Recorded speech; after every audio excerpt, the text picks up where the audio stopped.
بسم اللہ الرحمن الرحیم۔ اللہم صلی علی محمد وعلی محمد۔ ماہ رمضان المبارک کے تیسرے روزے کی دعا اور مختصر تشریح۔ بسم اللہ الرحمن الرحیم۔ اللہم صلی علی محمد وآل محمد۔ اللهم ارزقني فيه الذهن والتنبيه وباعدني فيه من السفاهة والتمويه واجعل لي نصيبا من كل خير تنزل فيه بجودك يا أجود الأجودين۔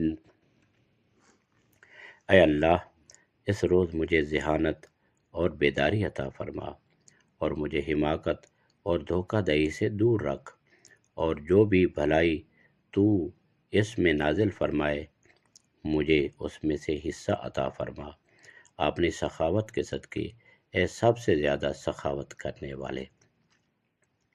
یہ دعا 3 بنیادی چیزوں پر مشتمل ہے جو انسان کی دینی اور دنیاوی فلاح اور بھلائی کے لیے ضروری ہیں۔ پہلی چیز ذہانت اور بیداری کی طلب ہے خدا سے۔ اللہم ارزقنی فیہ الذہن والتنبیہ، اے اللہ اس دن مجھے عقل و شعور اور ہوشیاری عطا فرما۔ انسان کے لیے ذہانت اور بیداری بہت اہم نعمتیں ہیں۔ دین و دنیا میں کامیابی کے لیے عقل اور بصیرت کا ہونا ضروری ہے۔ اس دعا میں اللہ تعالیٰ سے درخواست کی جا رہی ہے کہ وہ ہمیں شعور و فہم عطا فرمائے تاکہ ہم صحیح فیصلے کر سکیں، حق و باطل میں تمیز کر سکیں اور اپنی زندگی کو بہتر انداز میں گزار سکیں۔ بسا اوقات انسان غفلت میں پڑ جاتا ہے اور اپنی ذمہ داریوں کو فراموش کر دیتا ہے، بھول جاتا ہے۔ رمضان المبارک کا مہینہ در حقیقت غفلت سے بیداری کا موقع ہے جب ہم اللہ کے قریب ہو کر اپنی اصلاح کر سکتے ہیں۔ اس دعا میں اسی بیداری اور روحانی شعور کی التجا کی جا رہی ہے۔ دوسرے نمبر پہ حماقت اور فریب سے دوری کی درخواست ہے۔ وَبَاعِدْنِي فِيهِ مِنَ السَّفَاهَةِ وَالتَّمْوِيهِ، اور مجھے حماقت اور دھوکہ دہی سے دور رکھ۔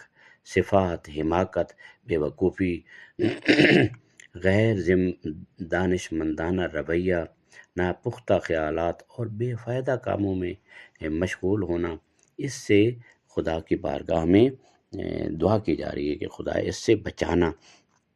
تمویہ، دھوکہ دینا، فریب، حق کو باطل کے لباس میں پیش کرنا، جھوٹ کو سچ بنا کر دکھانا یا دوسروں کو دھوکہ دینا، اس سے چھٹکارے کی درخواست کی جا رہی ہے کہ خدایا ہمیں اس سے بچانا۔ انسان بعض اوقات نادانی میں ایسے کام کر بیٹھتا ہے جو نقصان دہ ہوتے ہیں، یا وہ خود فریب میں مبتلا ہو جاتا ہے۔ اس دعا میں اللہ سے درخواست کی جا رہی ہے کہ ہمیں بے وقوفانہ باتوں اور فریب دہی سے محفوظ رکھے تاکہ ہم سچائی اور دیانت کے ساتھ زندگی گزار سکیں۔ نمبر 3، ہر خیر میں حصہ لینے کی دعا۔ وَاجْعَلْ لِي نَصِيبًا مِّن كُلِّ خَيْرٍ تُنزِلُ فِيهِ بِجُودِكَ يَا أَجْوَدَ الْأَجْوَدِينَ، اور جو بھی بھلائی تو اس میں نازل فرمائے مجھے اس میں سے حصہ عطا فرما، اپنی سخاوت کے صدقے اے سب سے زیادہ سخاوت کرنے والے۔ رمضان المبارک کی جو برکتیں ہیں، رحمتیں ہیں اور خیر و بھلائی کا مہینہ ہے، اس میں یہ درخواست کی گئی ہے اللہ تعالیٰ اپنی خاص رحمت سے اس میں جو بے شمار نعمتیں عطا فرماتا ہے۔ اس دعا میں اللہ سے گزارش کی جا رہی ہے کہ وہ ہمیں ان تمام برکات سے مستفید کرے اور کسی خیر سے محروم نہ رکھے۔ یہ دعا ہمیں سکھاتی ہے کہ اللہ کی رحمت وسیع ہے اور ہمیں چاہیے کہ ہم اس سے ہر ممکن خیر طلب کریں۔ بندہ مومن کسی ایک بھلائی پر قناعت نہیں کرتا بلکہ اللہ کے حضور ہر قسم کی بھلائی کی دعا کرتا ہے، کیونکہ اللہ تعالیٰ کی عطا بے حد و حساب ہے۔ تو لب لباب اس دعا کا یہ کہ یہ دعا ماہ رمضان کی روح کو سمجھنے کے لیے بہترین ذریعہ ہے۔ اس میں عقل و شعور کی طلب، حماقت اور فریب سے بچاؤ، ہر خیر و برکت میں حصہ لینے کی دعا شامل ہے۔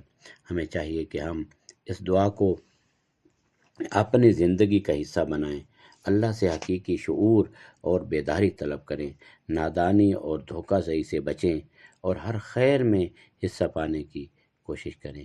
اللہ تعالی ہمیں اس دعا کی برکات نصیب فرمائے، آمین یا رب العالمین۔